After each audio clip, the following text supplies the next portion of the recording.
Hi guys, good morning সবাইকে। তো আজকে আমরা বানালাম মটন কষা। দেখতেই পাচ্ছ ম্যারিনেট করা হয়ে গেছে। তারপরে একটু আদা দিল, আলু ভাজলো, তারপর পেঁয়াজ, একটু পেঁপে দিয়ে তারপর ম্যারিনেট করার পর রেখে দিয়ে তারপরে কড়াইতে কষাচ্ছে।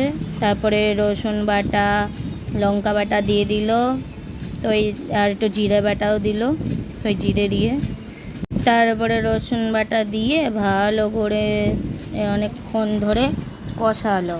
কষানোর পর প্রেসারে জল দিয়ে তারপরে ওই গরম জলটা মিশিয়ে তারপরে অনেকক্ষণ ফুটিয়ে ঢাকা দিয়ে তৈরি হয়ে গেল আমাদের মটন কষা।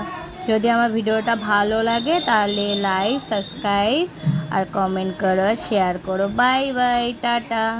আর জানিও কেমন হয়েছে। ভিডিওটা অতটা ভালো হয় না, বাট চেষ্টা করি ভালো